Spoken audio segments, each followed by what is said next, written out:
The city of Lund in southern Sweden dates back to medieval times. Over the centuries, it's witnessed plenty of change, but now there's a whole new sort of evolution going on. I'm here to meet some of the thousands of people in the country who are adapting their own bodies, who are inserting microchips under their skin. It means they may never have to carry a house key, train ticket, or bank card ever again.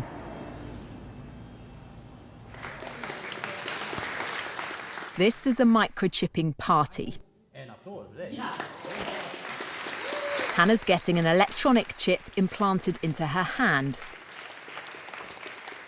She believes one day we'll all be chipped like her. So congratulations, Hannah. Thank you. You've been chipped. Yes, I have. How does it feel? It feels good. I'm excited to see what I'll be able to do now. Can I touch it? Yeah, you can feel it there. I feel like this is the future. It's the next big thing that's going to happen. Happy cyborg birthday. Happy cyborg birthday to you. Thank you. Congratulations. But is this sci-fi fantasy or practicality? I want to know why anyone would want to do this. For this teenager, microchips, it seems, are in her DNA. Felicia is my daughter and I'm the father. So you're a microchip family? We will become one now today. Magnus and his daughter Felicia have come here together tonight because they believe this is the future. You're going to have an upgraded dad. Yeah. As they say, it was good being a human, but being a cyborg is better. Didn't feel a thing.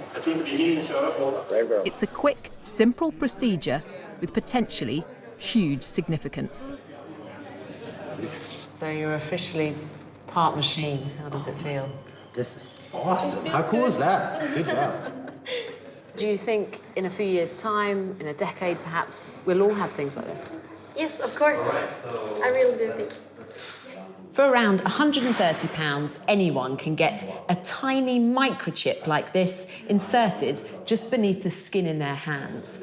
I can't help feeling a bit squeamish about it, but maybe I'm just behind the times.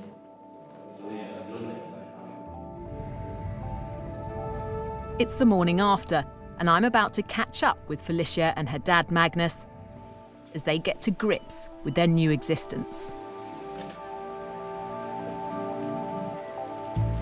So when you woke up this morning, was it the first thing that came to your mind? How did you feel?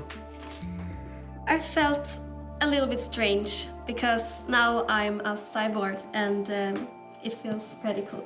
The chips in their hands use near-field communication, the same technology that allows you to pay with a contactless credit card. They can be read by a device like a smartphone. So here I've stored my business card on my phone with my details, phone number, email address, other stuff, blood group even. So what's the benefit of that? When I get customers or suppliers at work, they ask for my business card and I say, scan me. Aren't there risks involved in that as well? Couldn't somebody pass you by and take all that Scan me. information? Yes, it is in theory possible, but you have to be really, really close. But the main thing I think is that I choose myself what I want to store on this chip. The people I've met so far don't seem to have any concerns about blurring the lines between man and machine. Hannes has made it his mission to convince more of us to get microchipped. He's what's known as a biohacker, someone who wants to improve their body with technology. What's wrong with just having contactless payment cards? We've all got phones, we've all got a set of keys.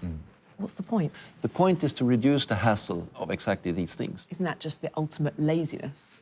No, it's convenience. And convenience is a pretty powerful force. I mean, in the morning, every morning, when you stand there, going out your front door, you check your purse or your pockets. Okay, do I have my wallet, my charger, my keys, my phone, all my stuff? What if you could reduce that by half? It would declutter your life. Hannes has helped develop several microchips. He wants us all to hack our biology. Microchipping is, he says, just the start. I want us humans to open up and improve our sensory universe, our cognitive functions, and improve all different dimensions of being human. And there is so much we can do. You want to make us bionic? Indeed. I want to merge humans with technology, and I think it will be awesome. I want to understand why it's people in Sweden who are enthusiastically embracing this idea, when many others might be sceptical. This is a nation of early adopters. Sweden's set to become the world's first cashless society, and the economy here is driven by digital innovation. This national rail company has taken microchipping on board, with 2,500 passengers signing up to use their chip instead of a paper ticket. I've come to the capital, Stockholm, the epicenter of this tech revolution. At this shared office, hundreds of the workers have been microchipped, so no need for a security pass to get in. Per has had his chip for 3 years. So I take my chip and open the door. It means he can buy a drink without cash or a card. But for him, it's about much more than practicality. Do you enjoy being one of the first, being a pioneer of this technology? Absolutely. A whole bunch of questions come up. Like, is this ethical? Do we want to have that? Or will we be sort of a nation of cyborgs in the future? And what will happen? So a lot of sort of really interesting discussions come out from, talking about the chip. It triggers an ethical debate. Yes. For critics, the biggest future concern is over data protection. As the amount and type of information we store on microchips becomes more advanced, so do the security risks. Ben Libberton, a British scientist working in Sweden, wants to know who will have access to the data stored inside and what they could do with it. So I have the information in my chip now. That's basically just me. If I don't use it for anything, then no one can really get any data on me. But then if I start to use it at work, then work knows when I've interacted with something at work. If I then go to the canteen people know exactly what I've interacted with there. So the wider spread it becomes and the more that we can interact with different things, then our data is being kind of shared and incorporated in lots of different places. The nightmare situation in that case would then be that someone else has access to my health data, and that one day I get a letter through the door that's like an increase in my health insurance premium before I know that there's any problem with my own health. So I think we have to be cautious now in the very early stages to make sure that we're actually controlling how the information is being shared. For now, it seems to me, what the chips can actually do is fairly limited. But the people I've spoken to are convinced that this technology will, one day, change the way we live. That in the future, we will all be chipped. And they are leading the way.